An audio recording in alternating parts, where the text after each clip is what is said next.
Okay, I'm going to cover the rest of the deck, which is basically artifacts and then all the other stuff. So I'll start with the staple for EDH. Soul Ring causes huge tempo swings by you basically time block 2 turns. It's just a crazy, crazy card, especially when you can use it to play turn 2 Sisay. Sensei's Divine Top is another staple card in EDH for obvious reasons, and it's really good in Captain Sisay because I'm constantly shuffling my deck, so I can always keep looking at 3 new cards in my library. Umezawa's Jite, legendary, tutor-fold Sisay, basically turns creatures into wrecking balls. Pretty much self-explanatory card. I mean, Jite has been proven to be ridiculous. Celestia Signet, some mana fixing and mana ramp. Signets are really good in this format because they do both for a really cheap cost. Lightning Greaves is another EDH staple because it makes your generable haste untargetable with Shroud. Especially good with Sisay because she's a frail general because she's only a 2/2, and it gives her haste, so I can activate her ability to tutor for a legendary card right away. Scroll Rack, really good again because of all the shuffling in this deck, all the card searching. So I can just have excellent card selection with Scroll Rack, which is really good. 1000-Year Elixir, probably arguably one of the best cards in the deck actually, because I can play activated abilities of creatures I control as though they had haste, and then I can untap that creature so I can get 2 activations in a turn. It's really good with Captain Sisay because I can play her, immediately activate her ability, untap her 1000-Year Elixir, and tutor for 2 legendary cards, which is really, really powerful. Crucible of Worlds, EDH staple, really good with fetch lands, really good against land destruction. Just a generally very good card, and pretty much most EDH decks play this because it solves like a lot of mana fixing problems and gets around land destruction and has some pretty nasty combos with it. Predator Flagship, legendary. It's basically repetitive spot removal, which can also double as like a way to give one of your guys flying so he can get some evasion, like if possible. But Predator Flagship is mainly for just like a mana sink for constant removal for creatures. Mindslaver, pretty much a must-have in Captain Sisay because it's legendary, so you can tutor for it very easily. And 10 mana is pretty good pretty easily attainable for all the mana ramp and Gaia's Cradle, so you can. It's not out of the question to get 10 mana to play Mindslaver and just sack it immediately, and obviously ridiculous ability.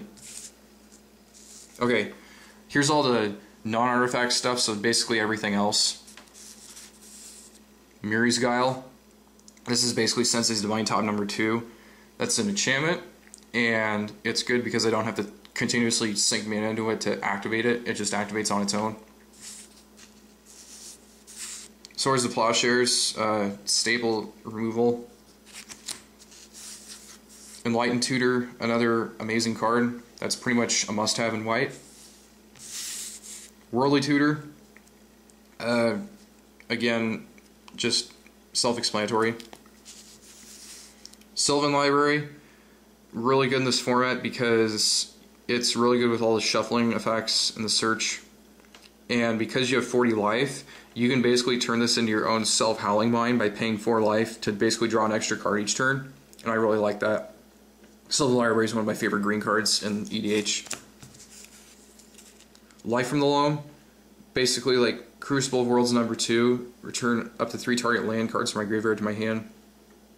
Really excellent for getting around like recurring much needed lands like that have been like attacked by land destruction. So fills a lot of awesome recursion rules there. Into the North, search my library for a snowland, put it into play tapped, shuffle my library. So it's really good if I want to get Math of Ronom, or I can also search for Arctic Flats to get mana fixing. So it's basically like a better version of Rampant Growth. Farseek, it's pretty much the same concept, except this time I can search for like a dual land like Temple Garden because it counts as a plains. Or I can get Mistfall Plains because that counts as a plains as well because it says plains on it.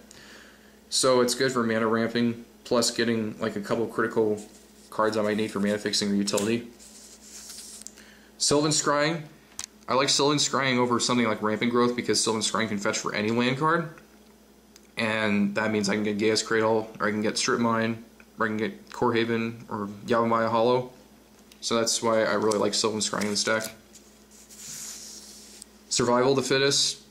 Probably the best green card in EDH because it turns your entire deck into just one huge toolbox. Pretty much have all your creatures at your disposal. Really easy way to get Genesis into your graveyard and just start like creating a huge card advantage machine.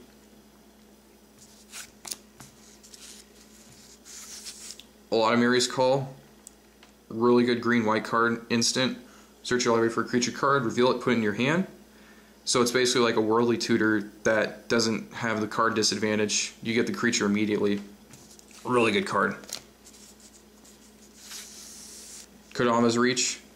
Another green staple card in EDH because it mana ramps and ensures you have a land drop by turn 4 or whenever you cast it.